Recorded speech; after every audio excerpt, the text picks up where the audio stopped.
Okay, hello everybody. Welcome to the Hudson Library. Just give us a few minutes here. We're going to wait for everybody to get logged in, and we'll go ahead and start with the program. So just give us a minute or so.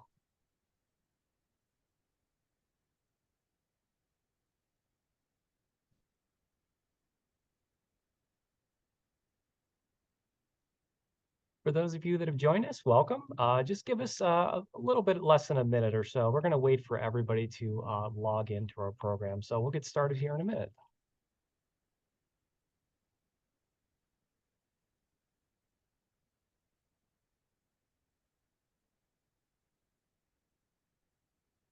Okay, we'll go ahead and get started here today.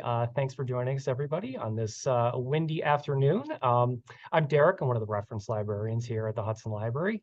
We have a couple programs that you might be interested in that have a little bit of a history to it. So on Monday, the 15th, which is coming up, we have an in-person program at 6:30. We have Richard Snow, and he's going to be talking about sailing the Graveyard Sea.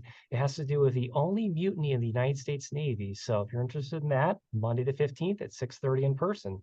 And we have some more virtual programs in case you're interested in those. Saturday the 20th at 1 p.m. That's a virtual program. We have John Guy and Julia Fox, and they're talking about hunting the falcon, Henry VIII, Anne Boleyn, and the marriage that shook Europe. And one final one you may find interesting. Wednesday, the 24th at 7 p.m., that's another virtual. We have Gareth Russell, and he's the author of The Palace, From the Tudors to Windsor's 500 Years of British History at the Hampton Court. So any of those programs, as well as other ones, log on to our hudsonlibrary.org website to sign you up.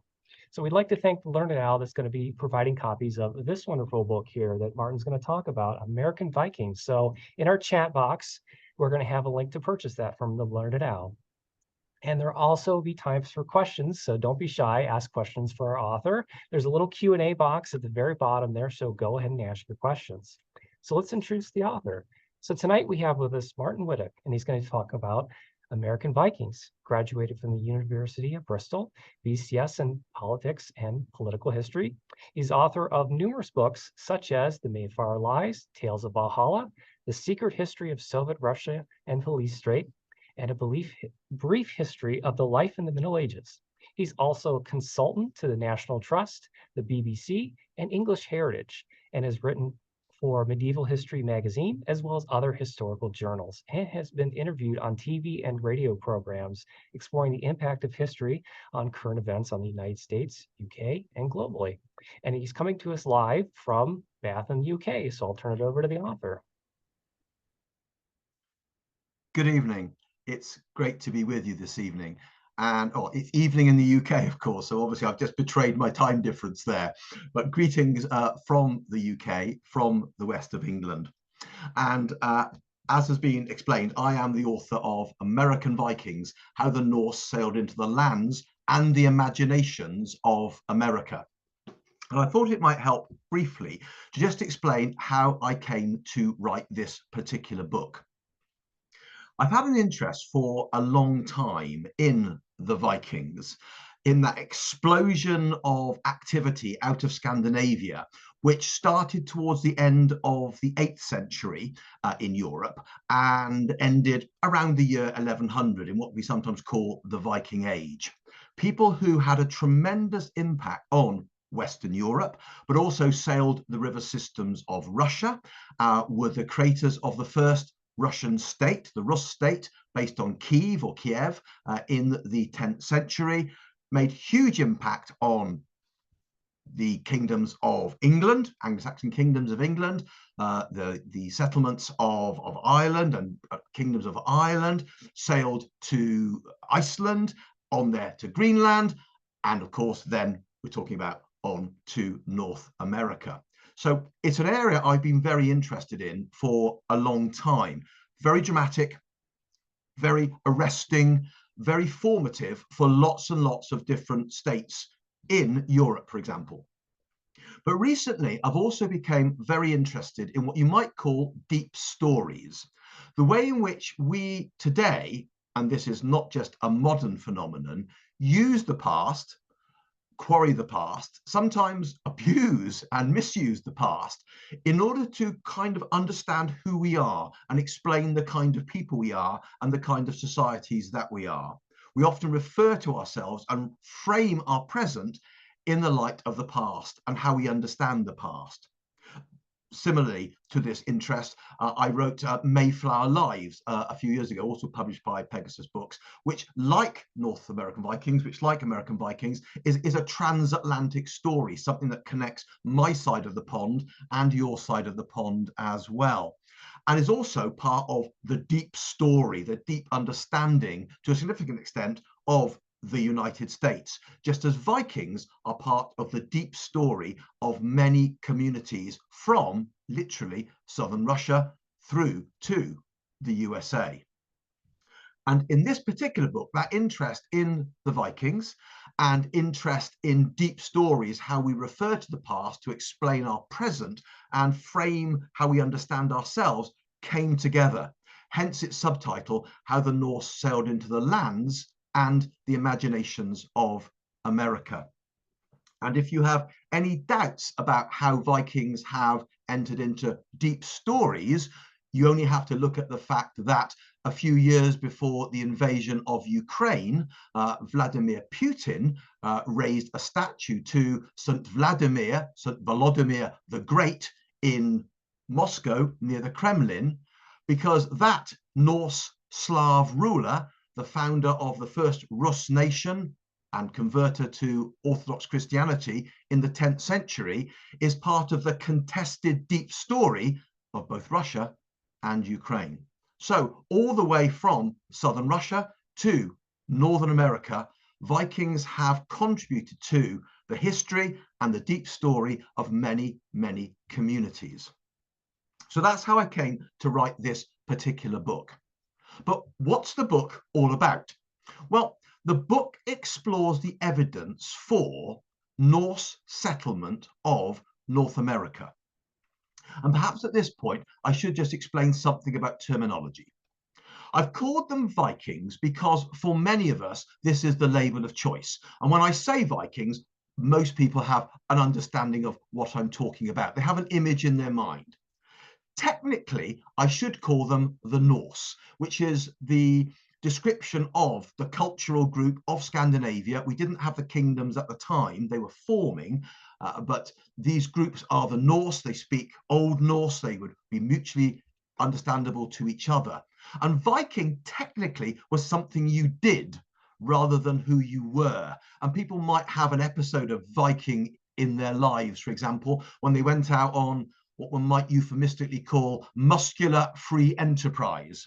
And that meant raiding, trading, and slave taking as well, as far as North Africa, across the British Isles. So technically, a Viking is a particular group of Scandinavian society, these raiders, but behind them, there's a whole community of women and men who wouldn't have described themselves as Vikings at all. They were the people that went to these various places, they settled, they founded towns, they farmed, they raised families, etc. So I just explained that technically we're talking about the Norse, but we tend to use the word Viking to explain the whole thing. I do say this in the book, that I recognize that these are contentious terms. But we're talking about people from Scandinavia who reached North America in the late 10th, early 11th century. So where's the evidence for that? Well, we've got evidence in two sagas written in Iceland in the medieval period, in Eric the Red's saga and the saga of the Greenlanders. The earliest surviving manuscripts date from shortly after 1264 in the case of Eric the Red saga and 1387 in the case of the saga of the Greenlanders.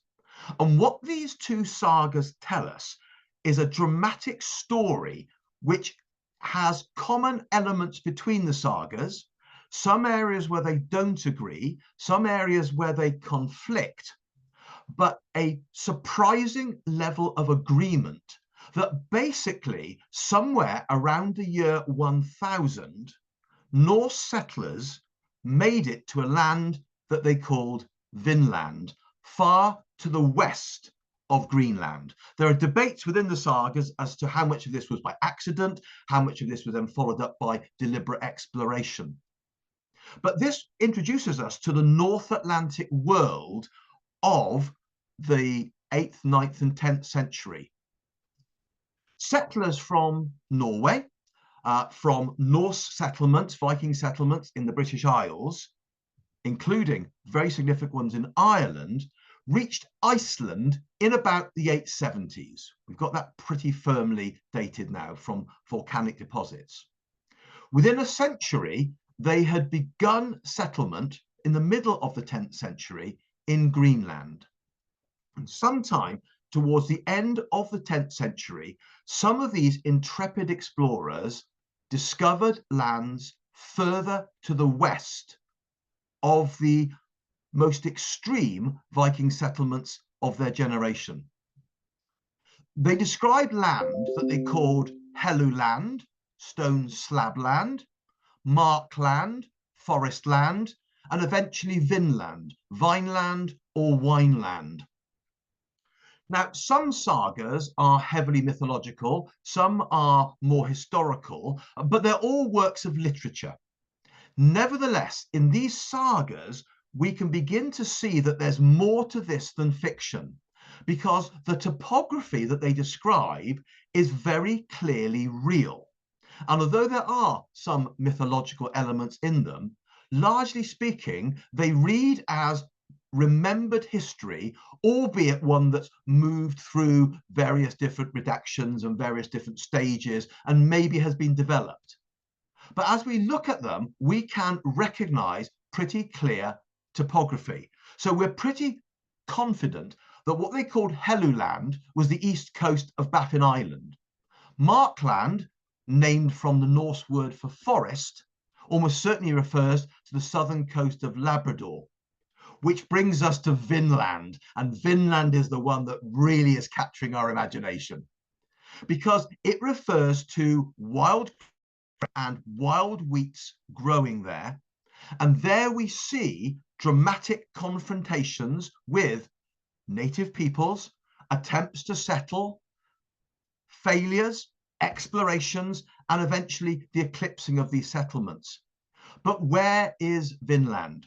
And that is the question, because the reference to winemaking fruits probably refers to an area that's no further north than the Gulf of St. Lawrence, and could easily be as far south as Maine, or even further south on the eastern seaboard of what is now the United States into New England. A staggering claim.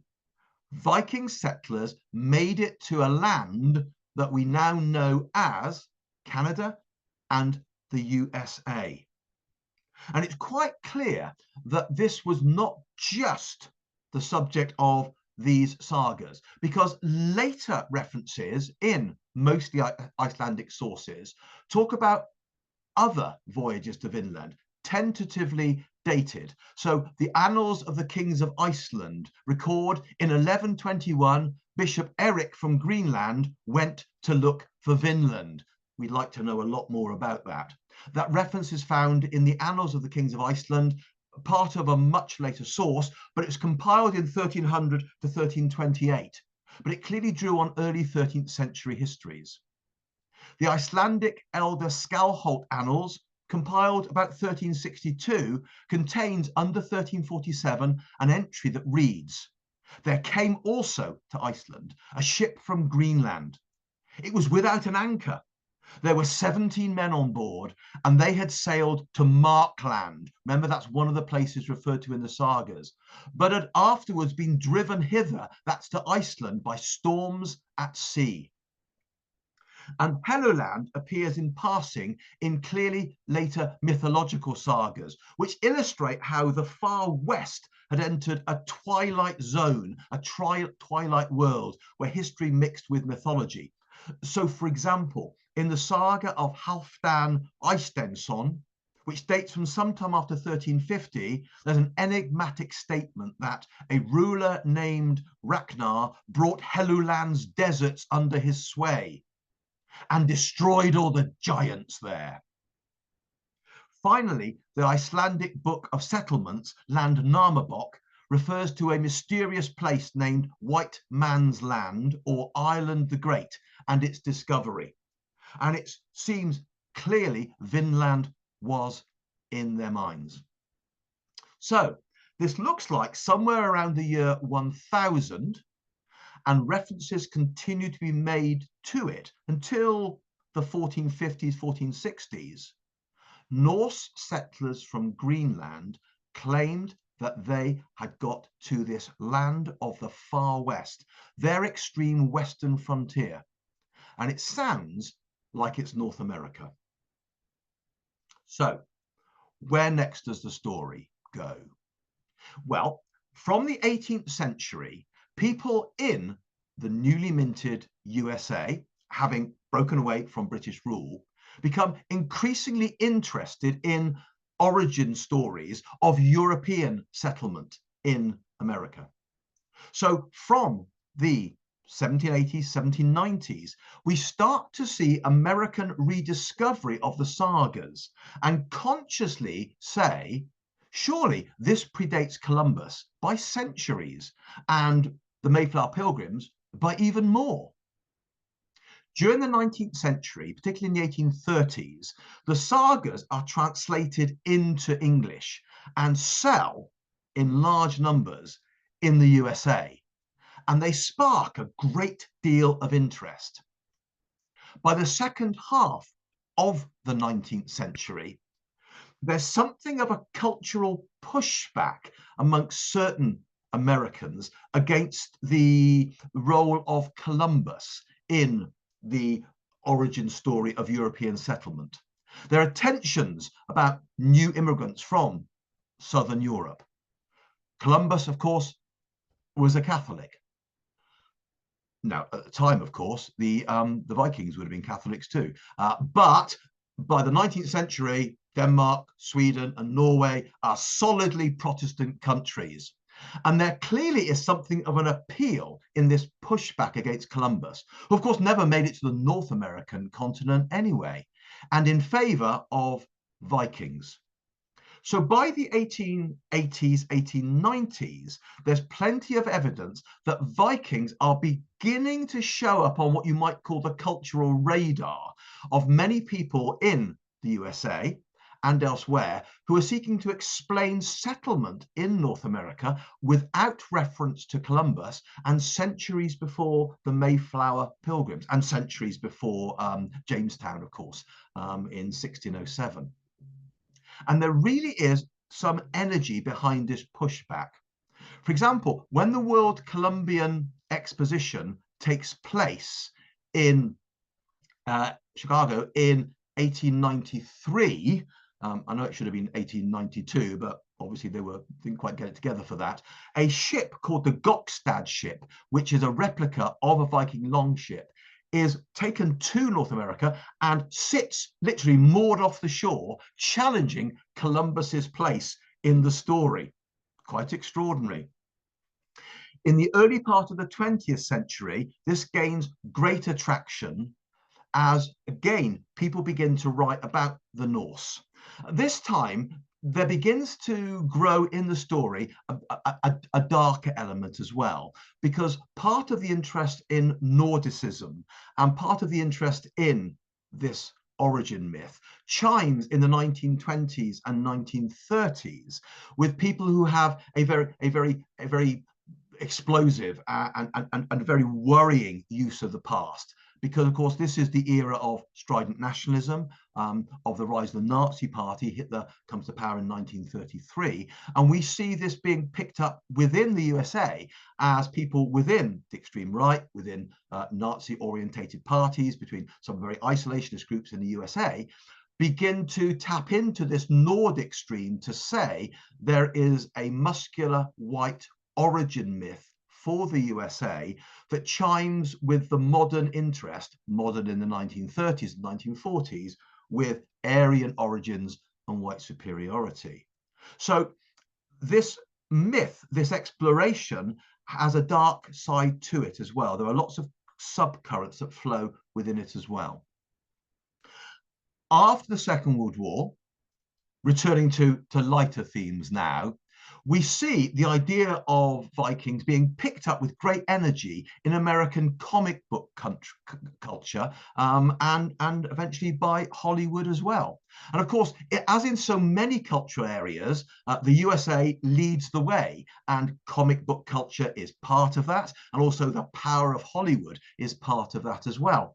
And while there is a global interest in Vikings, it certainly has a particular American interest as well. So as we see this exploration of American Vikings enter into a new phase in the 1950s and 1960s, it has a particular American character to it. And so for many people globally, as a result of this, Vikings will speak, as it were, with an American accent rather than a Scandinavian one. And this coincides with the discovery, that has to be in inverted commas, because we think that almost all of these are fakes and forgeries, of a series of rune stones. So from 1898, we see Scandinavian settlers, and that's significant, of course, discovering the Kensington rune stone in Minnesota. And it is still very much a matter of contention, obviously, within the Midwest, about whether these Vikings are real or whether they're part of later Scandinavian settlers, which I think is the case, laying their claim to the land, which has been contested, for example, in the 1860s Dakota War with Native Americans. Earlier than that, we've seen Yarmouth Rock and Nova Scotia discovered in the early 19th century. As the 20th century unravels, we see Spirit Pond runestones found in Maine in 1971, the Narragansett runestone discovered in Rhode Island in 1984. We have to say the Dighton Rock in Massachusetts was discovered as far back as 1680, though no one at the time made Viking connections to it. And then from the 20th century, 1920s onwards, we see an explosion of runestones in places that you wouldn't expect to find them at all. We find them in Oklahoma, the Heavener runestone, discovered in 1923, the Potto runestone in 1967, the Shawnee stone, 1969, in West Virginia, the Braxton County runestone, 1931, and the Grave Creek runestone back in 1838, though no one at the time was actually making Viking connections to it. But as the 20th century has gone on, more and more people seen these stones as reflecting a Scandinavian practice of engraving claims and history in the form of runes on stone. Now, runes are a Scandinavian alphabet, which was sometimes used for magical purposes, but were also used for recording prosaic texts as well. And the claim is these are evidence of the penetration of Vikings well into the North American continent, to Minnesota, to Oklahoma, to West Virginia. Now, I'm sorry to say that a critical examination of basically all of these runestones suggests that they are fakes. They're forgeries. They're designed to create a connection with this dramatic Viking history. But what about archaeology? Where do we have solid evidence? Well, from the 1960s, we suddenly find solid evidence emerging. At Launceston Meadows and Newfoundland, a series of excavations which have continued into the 21st century finally find clear proof for Norse settlements from around the year 1000. We see longhouses of a type found in Greenland. We see trees cut down using metal axes of a type not used by Native Americans at the time. We have beads and other items found there. It's pretty thin in terms of its artifact evidence, but it's there, clearly showing that Norse settlers from Iceland, from Norway, from Greenland are on Newfoundland in the right period, at the right time. The search goes on because white walnuts, butternuts found on Newfoundland that don't grow in Newfoundland, and some types of wood that were found at Launceston Meadow, which don't grow there, have growing ranges south of the St. Lawrence. So we have archaeological evidence from Newfoundland which clearly shows that Norse settlers must have travelled down the eastern seaboard as far as Maine, possibly as far as maybe even Connecticut, maybe Massachusetts. It's an extraordinary turn of events. In 1957, the Maine penny, the Goddard coin, is found on the coast of Maine. Recent evidence has shown almost certainly it lay in position with water flowing round it for centuries before it was found in 1957. Now, it probably was not left there, dropped there by a Norse settler. It probably had followed hand over hand trade from the Canadian Arctic, the Canadian subarctic. But nevertheless, this coin, which was minted towards the end of the 11th century, is found in Maine, which makes us think there is more to be found. And finally, in 2021, and the coincidence of dates here is quite extraordinary. In 2021, wood analysis, dendrochronology of wood that was found at Launceston Meadows shows that it was clearly cut in 1021. So quite extraordinary combination of events. So in 2021, we finally have irrevocable evidence that the settlement at Launceston Meadows took place around 1021 to 2021. And other evidence from the site suggests that the settlement there was of a base camp site where people put in, didn't stay for too long, repaired boats perhaps, and then sailed on. And that is the $64,000 question. How far on, how far did they go? But it's quite clear that there were Vikings on Newfoundland in 1021, and they went a lot further inland and south than that. The jury is out as to how far they went. So American Vikings is a 1,000-year journey of quite extraordinary character. But it also has, in our contemporary world of conspiracy theory, of contested ideologies, of turbulent politics, another dark aspect too. Because one of the ways in which the Vikings of Vinland are today being consciously connected to is in the ideology of the alt-right within Canada and the USA and elsewhere too. Charlottesville in 2017, we find Norse symbols on the shields of those members of the right at the Unite the Right rally. What's that about? We have a murder in Portland by a person that clearly shows themselves to be committed to the Vinland concept of history. We have groups within the USA and Canada who are Wodenists, who are creating a neo-pagan world, but in this case, because not all neo-pagans are like this, of course, but in this case, linked to extreme white supremacist ideology, and rooting it in the concept of the Vinland Vikings. Stepping back from the USA just for a moment, the Christchurch killings, where a large number of people were murdered in New Zealand in recent times, was carried out by a person who claimed to be doing it for Valhalla, for the Vinland concept. The man who murdered large numbers of people in Norway in the extreme right terrorist attack had the names of Norse gods carved on the gun stock of the weapons used. What's that all about?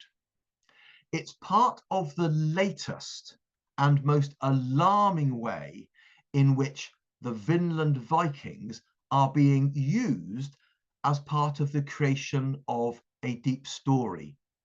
In this case, linked to a deep story that is allied to white supremacy and racial conflict.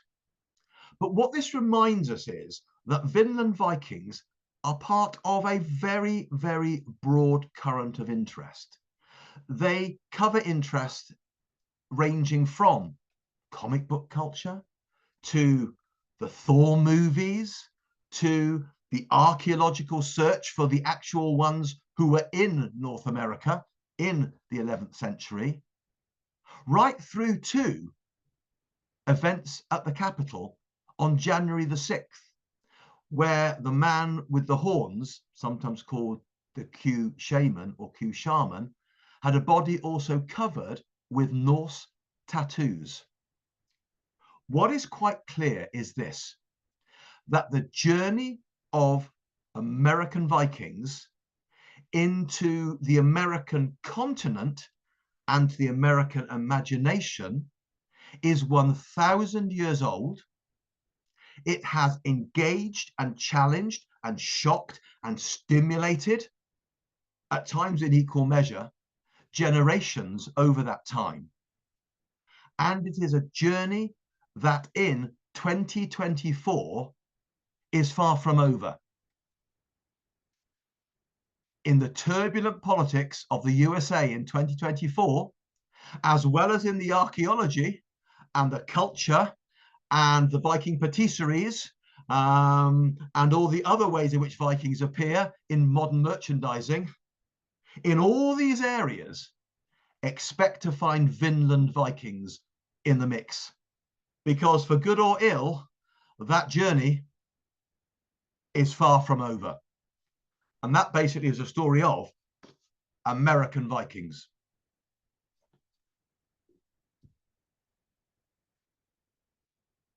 Okay, I think we'll go ahead and we'll start the questions. So don't forget, there's a little Q&A at the bottom there if you'd like to answer questions or ask a question to our author. So we'll start things off here. You mentioned the year 1000 AD. Why is that so important? Is there anything going on in Europe? Why that year in particular? That's a very good point, because basically the Vikings are part of a westward movement, which obviously has great resonance with the European experience on the North American continent, because America is their western frontier, but it's only the latest of their western frontiers. So a number of things are happening over the centuries before the year 1000 that are pushing Norse settlers ever further westward. So, for example, we have kingdom building going on in Scandinavia from basically, the year 800 onwards. And the people that win in that have more resources to then go abroad and to raid, etc. Those that lose out there have an incentive to go abroad and to raid and to get the basis for their gift giving and so on.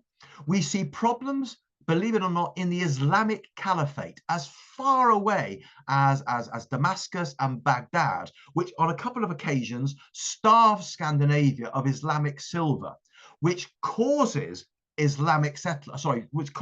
Norse settlers starved of Islamic silver to look elsewhere for the silver and also the slaves, which are used as part of gift giving. So basically, from 800 onwards, we see a number of pushes happening, which are pushing them further west, further west. They end up in the British Isles quite successfully in the 9th century, and also in Ireland as well. But from the 10th century, there is a regrouping and a pushing back against these settlers, both in Francia, in the areas what we now call the Low Countries and France, also amongst the Anglo-Saxon kingdoms, primarily that of the surviving kingdom of Wessex, which increasingly fights back and pushes back under Alfred the Great, who many people have heard of.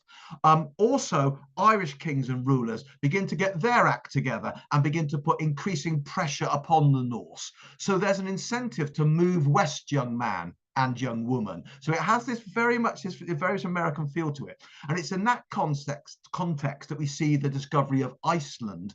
And then we see the movement on to Greenland. And in many ways, there's a lot of pushes coming behind them that are pushing them ever further westward, ever further westward. And part of the problems are that Iceland has a lot of resources to it. Greenland is a less forgiving context. Now, we have to remember that Greenland in the year 1000 is not the Greenland as we know it today. And it's not the Greenland that it will be after the 14th century, when the deepening of what we sometimes call the Little Ice Age will snuff out those Viking settlements in Greenland and will make them unviable. But basically, it's a period of time in which push from behind and climatic conditions, which are creating fewer storms in the North Atlantic, which are making Greenland more viable for settlement, are pushing Scandinavian settlers further westward. But having got to Greenland, there is the hope that somewhere, there might be something better than this. And it looks like chance discoveries, accidental discoveries, take people who are sailing to Greenland from Norway and Iceland to somewhere further west, where, although the winters can be tough, they're not as tough as Greenland. There are streams full of salmon. There are lots of trees. Greenland, even at this period, is really struggling for wood. And there just isn't enough driftwood turning up in Greenland to build many boats. This strange land to the west, it's got self-sown wheat. It's got self-sown grapes, they are told. It's got rivers teeming with salmon. It's got game in great abundance. I mean, this is the North America before the arrival of Europeans in the 16th and 17th century. It has got wood in great abundance, and quite a lot of the sagas talk about the taking back of wood to Greenland. So a whole bunch of things come together around, let's say, the 980s, 1000, to mean that, and the discoveries by chance mean that there is the possibility of an El Dorado. Only their El Dorado is measured not in gold. They're not interested in that. They're interested in natural resources to the west. But it comes with a drawback. And the drawback is the land isn't empty.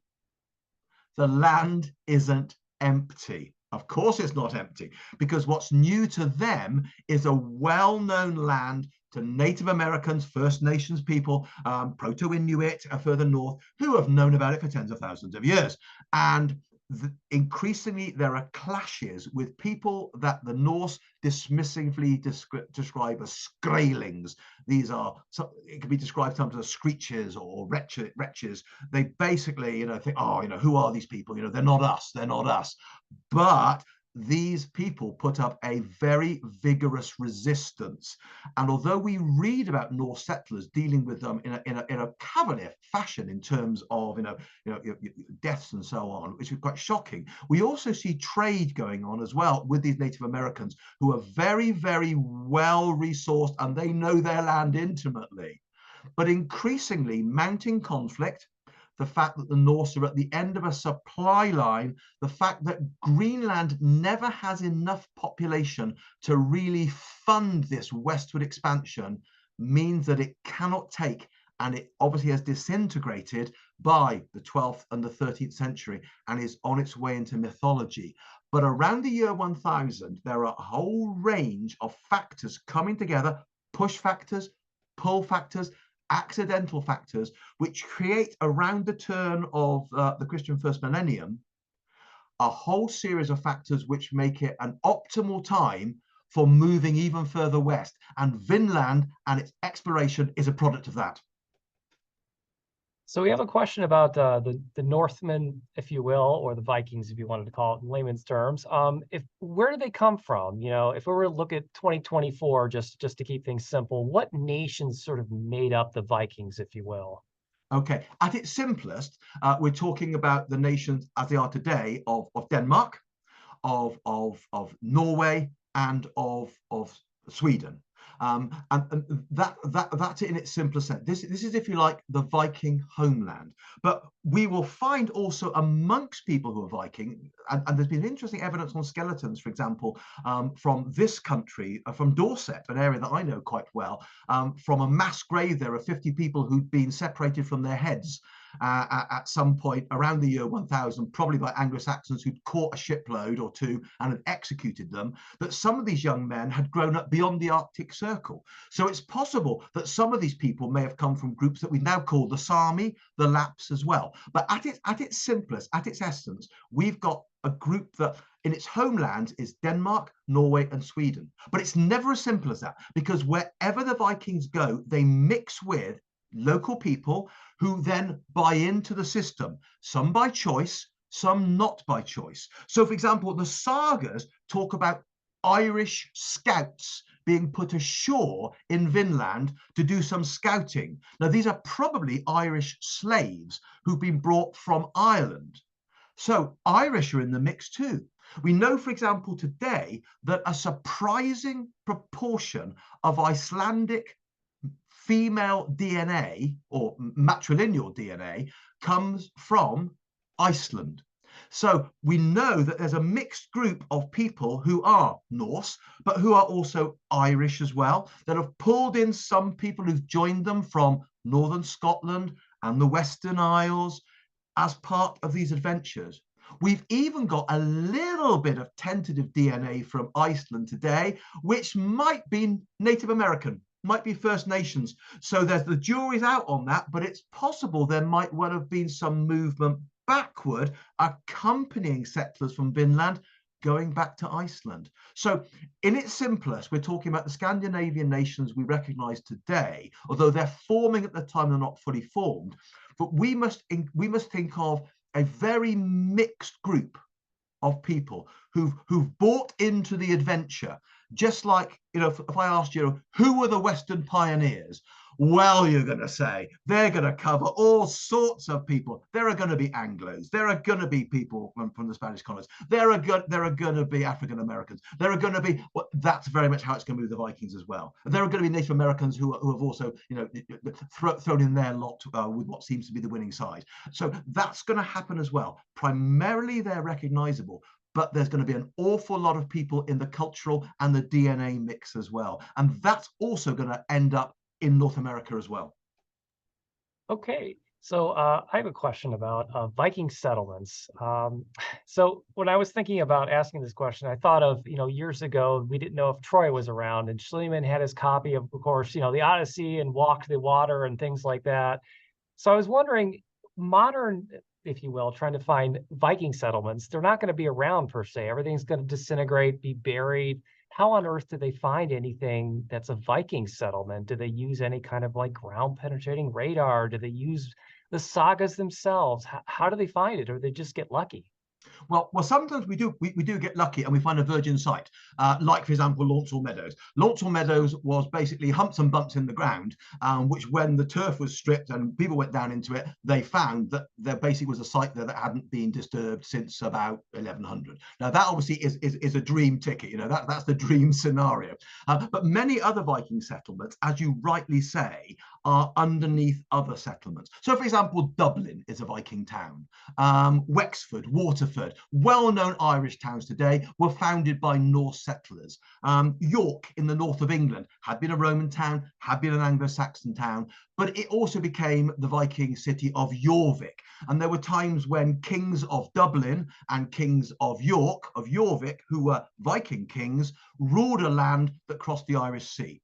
So how do we find those sorts of places? Well, we find those sorts of places when we pull down old buildings and we need a deeper cellar, and we go down in and we found that if we're fortunate, previous builders have not gone down deep enough, and because it is so buried, for example, we find the remains. So, for example, in Dublin and in many of these other areas of Ireland, and also in the British Isles as well as, of course, in Scandinavia, what we find is many modern settlements particularly trading settlements, they have before them, they have antecedents. Obviously, they have people coming afterwards, but people come before as well, and their origins often lie in Viking areas. So it's in a new road scheme. It's in a digging of a deep cellar. It's in new sewer works and what have you. And of course, very often they give us a world that seems to be subterranean. You go down steps from the gift shop, and you think, wow, these Vikings, they all lived underground. They're like hobbits. And of course, the answer is no. You are now standing on ground ground level in the year 950 or what have you, and so on and so forth. Because of course what you've got is, in the past, very often when people wanted to build foundations, they just pulled down the old building, bashed it all down, and then built the next one on top of it. So rather like in Troy, for example, you get layers and layers and layers and layers and layers. But we have it under modern places, but also in places like Iceland and Greenland. Of course, we've got places where Vikings settled almost de novo, for example. They're almost there from the start. And so we're finding their settlements from the beginning. And in the North American continent, our hope is that we will find on the eastern seaboard, and perhaps even further inland, I mean, maybe in southern Great Lakes, who knows, along the St. Lawrence Seaway, we may yet find virgin sites which have not had later settlement on them, which we've in the past perhaps assumed were Native American sites, or early colonial sites perhaps, but which actually, when we actually go deeper, we may find have had their origins in, or may well have always been, Norse sites, because that's what Launceston Meadows was. Basically, when the turf was stripped and people went down into it, they found a site which, although there had been Native American presence there after the Norse, was primarily a Viking site. So it's look down and look deep. So we have an interesting question here, and we primarily think of, well, Vikings or Raiders or Northmen, whatever you want to call them, as being a male profession, or always talked about males. What about the women? Did they come with any of the settlers? Did they stay behind? Absolutely, absolutely. I mean, the jury is out on whether there were fighting women on those long ships amongst the raiders. There's a big heated debate about this. Certainly, Viking mythology has this idea of very tough women, the Valkyries, for example, who are riding out there. But these are mythological figures. But some people say, I think they're rooted in reality. We have also recently some interesting skeletons which were buried with traditional male attributes, i.e. swords and axes and what have you, which are looking as if they were gendered male in that sense, but were biologically female. So there is some debate about whether we would actually find fighting women in some of these armies. Ferocious area about that, big debates, big arguments. But clearly some women were defying what we'd now call gendered norms for the Viking age. But set those to one side, and amongst ordinary Norse settlers who accompanied the victorious armies, who came after the victorious armies, who were traders, we are going to find women in very, very large numbers. Very large numbers. For example, recently, metal detectors in the east of England, in Lincolnshire, have turned up literally thousands of cheap Norse brooches, female brooches. And as one Fines liaison officer said, this was not the sort of brooch you bought to impress your Anglo-Saxon girlfriend. These were worn by culturally Norse women who, it seems, accompanied culturally Norse men in the settlement of what we would now call Eastern England. The sagas talk about women. Women feature in the sagas. Gudrid Thorbjörn's daughter, remarkable woman who, if the sagas are correct, gave birth to the first European born in North America. Quite extraordinary. She comes with her husband, Thorfinn, and basically she comes here. So Karlsevne, sorry, is his name, Karlsevne. She comes with Thorfinn Karlsevne, and she gives birth to the first European. We see Freydis, the illegitimate daughter of Eric the Red, in a murderous murder spree in one of the settlements of Vinland, such that we have to ask ourselves about the possible psychopathic nature of this woman and her extreme violence with the axe, far more violent than the men. The murderous Freydis is very much a woman, and she's very much in the sagas too, very much in contrast to the very constructive woman, Gudrid, Thorbjörn's daughter, who's there as a Western pioneer wife. But also she's there as a pioneer in her own right. She's not just there with her husband. She's there with Thorfinn Karlsevne, because together they are joint settlers. So basically the short answer is yes, you're going to find women amongst the settlers, maybe amongst the raiders as well, but certainly amongst the settlers right across the Viking diaspora. And the sagas say you're going to find them in North America too. and some of them are going to be very memorable. Gudrid, for example, ends up, after North America, going to Rome as a pilgrim, and ends up dying on Iceland as an anchoress, as a nun. What an extraordinary woman. This woman encompasses Iceland, Greenland, about 3 husbands, I think, North America, Italy, and dies on Iceland. You couldn't make it up. Gudrid is a woman that deserves to be known far better. Okay, we have one more time for one more question. And we have somebody that's asking about the climate. How did that impact some of the places in North America? I know you mentioned Greenland a little bit, but what about some of these areas in Newfoundland and some of the other places? Would that have an impact on them?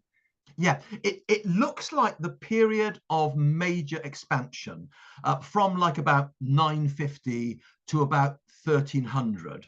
So about 950 to about 1300 is a relatively warm period in the Northern Hemisphere, certainly in the North Atlantic world.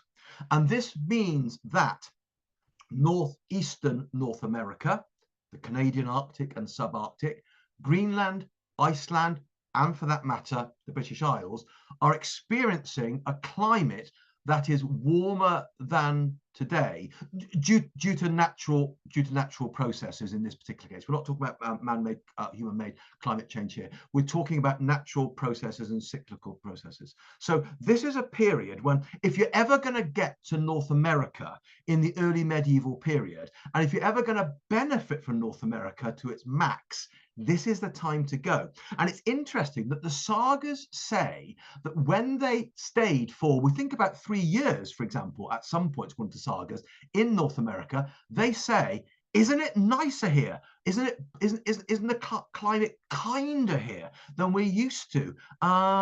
We can manage through the winter. The grass seems to keep growing, they say. Our animals don't need as much winter fodder as back home. So it looks like, if the sagas are correct, that the experience of the settlers in North America shows the climate to be more benign and more favorable than it is going to be after about 1300, when the whole of the northern world, certainly the North Atlantic world, experiences the beginning of the Little Ice Age, and things get really, really difficult. So yes, climate does play a part. I think it plays a part in making it possible to get there.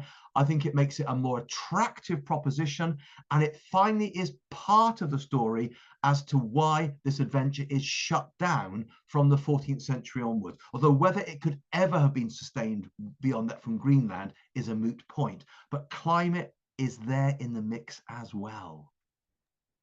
Okay, well, I lied. One more question. I was going to ask this myself, so I'm glad somebody did. So I didn't realize that starting in, say, the year 1000, just for a benchmark, that quite a lot of Vikings were Christian or Yes. going to be converted and whatnot. Was that the dominant religion going forward, or were there some, shall we say, holdouts that, worship Thor and Odin, that sort of thing? Yeah, it's a very, very good question. A few years ago, I co-wrote a book called The Vikings from Odin to Christ, which looks at this very, very question. And the evidence simply is that everywhere that Vikings settled, within a generation or 2 generations, they converted to Christianity. It's Norse, Norse Slav communities that convert to Orthodox Christianity in the East, for example. They convert to Catholic Christianity in Europe and in the British Isles. Iceland converts about the year 1000, though it does it very much on a don't ask, don't tell basis, which basically says, look, what you do back on your homestead's up to you, but from now on, we're officially a Christian country. Denmark is becoming Christian by about the year 1000, for example, under Eric Bluetooth, after which Bluetooth technology is named, you may be interested to know, because he connected the Danes just as Bluetooth technology connects electronic products today. That's why Bluetooth technology is called after Harold Bluetooth. So Denmark becomes Christian. Norway follows rapidly on from that. Sweden is more of a holdout of paganism, but certainly there will be a mixture of pagans and Christians who are on these explorations. And the sagas talk about tension between these groups in North America. So basically, the rising tide is of Christian, and that many, perhaps most of those who are on the Vinland explorations are probably at least nominally Christian, but some of them are definitely pagan holdouts. And there is some tension at one point between a follower of Thor and the Christians who are accompanying the expedition. But it's a really good question, because we always, or almost always, envisage the Vikings from the raiding stage when they are thoroughly pagan. But remember, what we're talking about is a period perhaps 200 to 300 years after that initial period, certainly 200 years, where Christian conversion has radically changed them. And certainly by the time almost all these documents are put down in Iceland in the 13th century, that community is profoundly Christian. And one of the reasons I think why they then write about the myths and they write about these things is because they no longer have cultural resonance.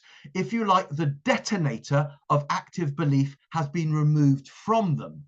And so consequently, it's now okay to talk about what granddad did and great granddad did, because none of us now would actively do that. And I think personally, that's a strong reason why these things do get written down in Iceland in the 13th century, which at that time would regard itself as being thoroughly Christian.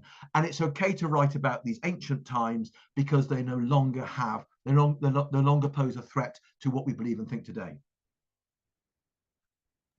All right. Well, thank you so much, Martyn, for taking some time out. I know you have to be on the air in a little while here. He's going to be talking about his latest book to somebody in the BBC there. But don't forget, Aaron, get your book, get your copy here of American Vikings. And thank you. We're looking forward to the next book that you write.